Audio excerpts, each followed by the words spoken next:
In today's lecture, I am going to teach you about loops in Kotlin.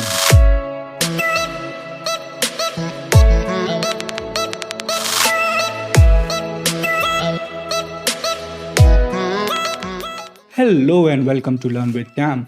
I am Tarique Ali Mirza and my goal is to make you a kickass Android developer. If you are new here, I suggest that you watch this series from the beginning to get the most out of it. In the previous lecture, I explained how to use if and when expressions to control the flow of a Kotlin program. In today's lecture, I will introduce you to the concept of looping with the help of for, while and do-while loops in Kotlin. So, without further ado, let's jump right into our system and get started. To begin, open Android Studio.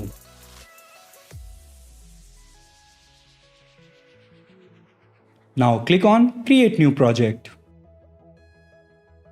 Select No Activity, then click on Next. Give your application a name, then click on Finish. Now wait for your project to load. Once your project is ready, go to your Project Explorer and open the App folder.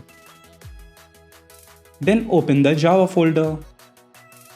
Now right-click on the package name, then select New, then select Kotlin file. Give your file a name and press Enter. Now let us create the entry point function. Loops are essentially statements that allow you to execute a block of code multiple times. Let's say that your program requires you to print everyone 20 times. Without loops, this is how we'll do it.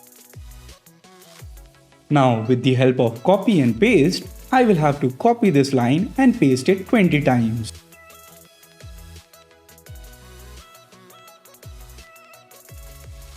As you can see, that required a lot of copy pasting. Now imagine what we'll have to do if the program requires us to print the same thing 2000 times. Or let's say 200,000 times. That's a lot of copy pasting, don't you think? Wouldn't it be awesome if we had a way to write this print statement only once and then tell Kotlin that please print it n number of times, where n could be any number? Well, that is exactly what loops are for. We can use loops to execute a block of code multiple times. And that can be very powerful, as you will see in the upcoming lectures. The first type of loop that we are going to look at is the for loop. Let me rewrite these 20 print statements using a for loop so that I can explain how it works. As you can see, I replaced the 20 lines of code with just 3 lines by using a for loop. On line number 5, I created a for loop and asked it to create a variable named I, which goes from 1 up to 20. The double dot operator that you see between 1 and 20 is the range operator. I have already discussed it in the lecture on operators and expressions. And within that for loop, I am asking Kotlin to print hello everyone. Let me run this program so that you can see the output. As you can see, hello everyone was printed to the console 20 times. To keep a track of the count, let us use the I variable within this print statement. And now, let's rerun the program.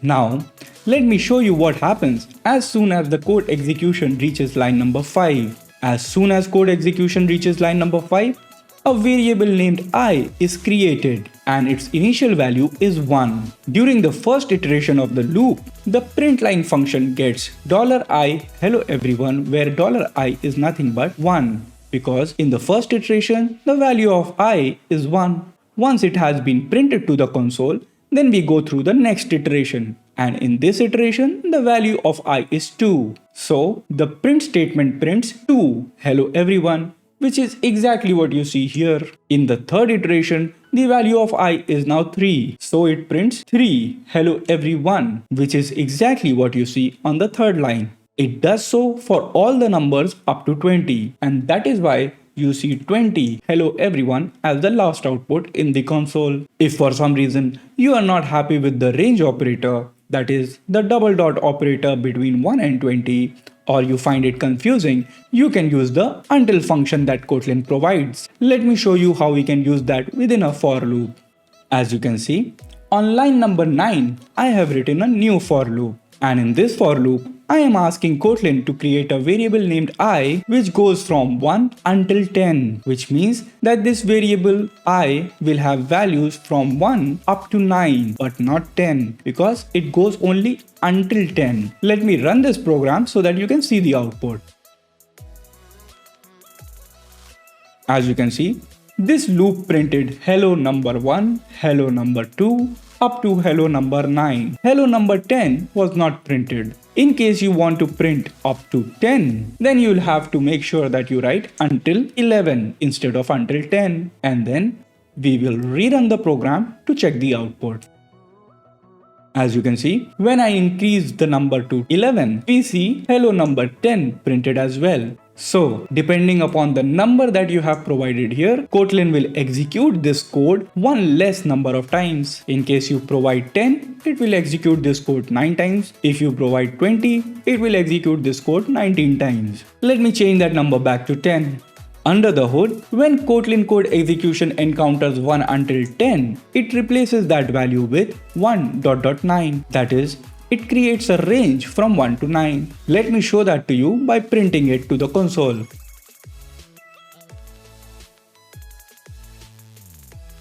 Now let me rerun the program.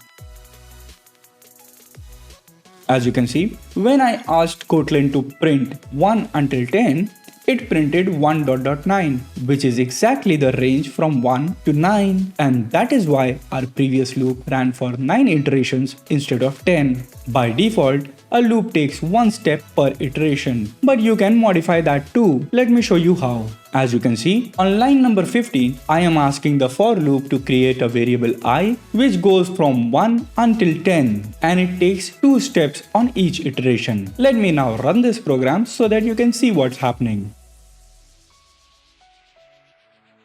As you can see in the output, during the first iteration, the value of I was 1, so $I was replaced with 1. In the second iteration, the loop took 2 steps, so now the next value became 3. So it printed hello 3. In the next iteration, it printed hello 5, and then 7, and then 9. I am sure that you get the idea. Now let us change the step value to 3 and see what happens. Now let's rerun the program. As you can see, on each iteration the for loop took 3 steps instead of 1. As a result, the first statement was hello 1 because the value of I during the first iteration was 1. In the next iteration, the value of I was 1 plus 3, that is 4. Therefore, hello number 4 was printed. In the next iteration, the value of I was 4 plus 3, which is 7. Therefore, hello number 7 was printed. In the next iteration, the value of I became 10 because 7 plus 3 is 10. And since we told Kotlin that we want our loop to go from 1 until 10, that is 1 less than 10, the loop was terminated as soon as the value of I became 10. And that is why hello number 7 is the last printed output. Now, let us say that for some reason you want to start at a bigger number and then work your way down to a smaller number. For such cases, Kotlin provides you the DownTo function. So, instead of using the until function, we will be using the DownTo function to go in the reverse order. Let me show you how that works with the help of an example. As you can see, on line number 19, I am asking the for loop to create a variable I which goes from 10 down to 1. So, instead of going from 1 until 10 or 1 up to 10, it is going down from 10 down to 1. And the function that we are using to perform this is known as the DownTo function. Let me run this program so that you can see what's happening. As you can see, in this program, I am asking Kotlin to print hello with the value of I for each iteration. In the first iteration, the value of I is 10. That is exactly what we expect. For the next iteration, the value is 9. And during the last iteration, the value of I was 1. Now, just because I am using positive numbers in my for loop does not mean that you cannot use negative numbers. Let me show you an example using negative numbers as well. As you can see on line number 23, I am asking the for loop to create a variable named I which goes from 5 down to -5. So the value of variable I will go from 5 down to 4, 3, 2, 1, 0, -1, -2, -3, -4 up to -5. Let me run this program so that you can see the output as well. As expected, the loop ran without any trouble and the values 5, 4, 3, 2, 1, 0, -1 up to -5 were printed exactly the way we wanted it to be printed. The same can be done in the reverse order as well. We can use the until function to go from -5 up to +5 or -50 up to +50 or any numbers that you can think of. This was just to tell you that you can use negative numbers as well. And just like our previous example, you can use the step function with the DownTo function as well. Let us take a look at that as well. As you can see, on line number 27, I am asking my for loop to create a variable named I which goes from 5 down to -5, and on each iteration it takes 2 steps. Let us run this program so that you can see the output. As you can see, the first printed output is hello number 5 because in the first iteration the value of I was 5. In the next iteration the value of I was 3 because 5 minus 2 is 3. And in each iteration it is deducting 2 from the value of I because the value of step we have provided is 2. And then it goes down to 1. Then it goes down to -1 because 1 minus 2 is -1. And finally it goes down to -5. That's the gist of for loop. If you aren't impressed already, wait until you watch the next couple of lessons because that's when I'll teach you about collections and then unleash the for loop on collections. Moving on, let us take a look at the while loop now.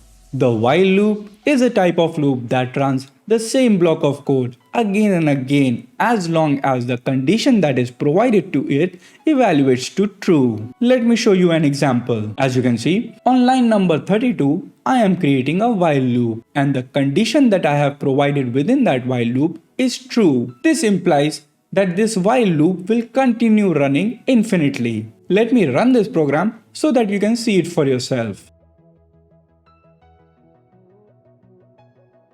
As you can see, I had to manually stop the program from running. This kind of loop is called an infinite loop, and it is something that you should definitely avoid. There's a reason I am showing you this example as the first example when writing a while loop. Many beginner programmers do the mistake of creating an infinite loop without realizing what they have done. So, in case your while loop is not behaving as you expect it to behave, then you should definitely check whether your condition is always true or always false. Because if you want your while loop to execute a block of code up to a certain time, then your condition should only be true up to that point, instead of being true forever or being false forever. The point is, never write a while loop that will never terminate. Now that you know the kind of while loop that you should never write, let us look at some that you can write. So, let us recreate the for loops that we have used in the earlier examples, but this time using a while loop. As you can see, on line number 36, I have created a mutable variable named I and assigned it the value 1. And on line number 37, I created a while loop which checks whether I is less than 5, and while I is less than 5, it prints hello and then the number I. And on line number 39, it is incrementing the value of I by 1. We are doing 3 things here. First, we are creating a variable named I. Then, we are creating a while loop which checks if the value of I is less than the maximum value that we need. And after that, we are doing whatever we want to do, in this case, printing hello along with the value of I. And on line number 39, we are incrementing the variable. And then it goes through this iteration as long as I is less than 5. Let me run this program so that you can see the output.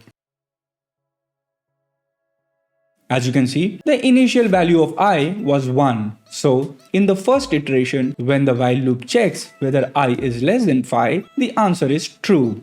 So it prints hello number 1, which is exactly what we see in the output. And then we are incrementing the value of I by 1 on line number 39. After that, during the next iteration, the while loop once again checks whether the value of I is still less than 5. And since the value of I is just 2, it goes through and prints hello along with the value of I, that is 2. And it keeps doing this until the value of I becomes 5. And then when it checks the condition I less than 5, it evaluates to false because 5 is not less than 5. And that is why you don't see hello number 5 printed to the console. In case you want to reiterate this program 5 times, you must write I less than equal to 5 instead of writing I less than 5.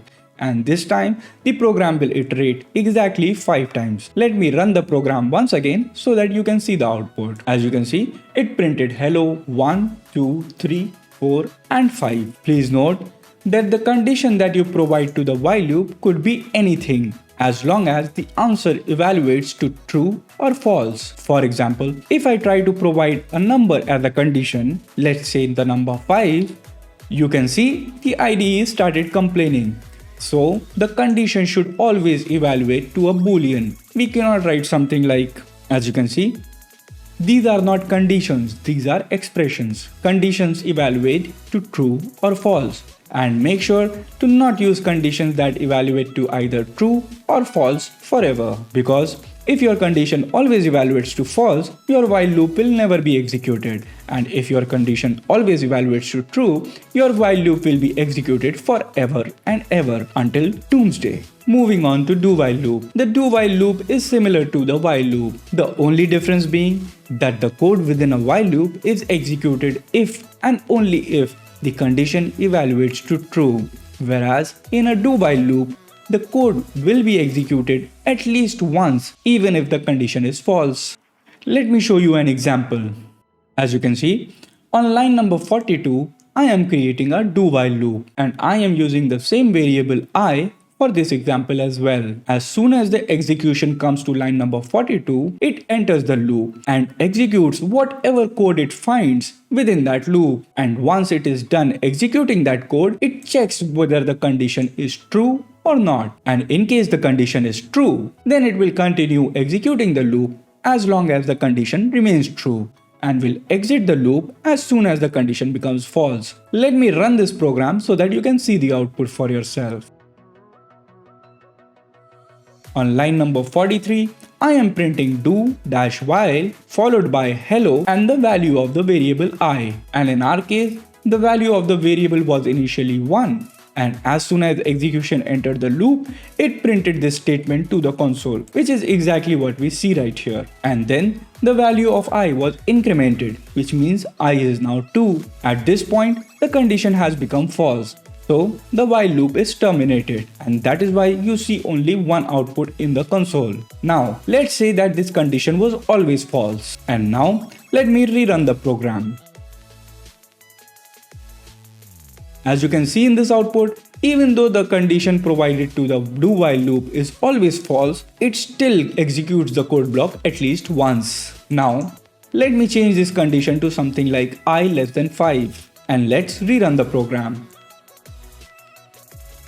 As you can see, for this condition it is acting exactly like a while loop. So the only point of difference between while and do while loop, as already stated, in case of a do while loop, the code block is executed at least once even if the condition is false. Whereas in a while loop, the code block is only executed if the condition is true. That's all for while and do while loops for now. Now that you know how to create loops, you must also familiarize yourself with how to break out of those loops or how to break out of an iteration within those loops. We break out of loops using the break statement, whereas we stop executing the current iteration and move to the next iteration using the continue statement. Let me first show you how the break statement works with the help of an example.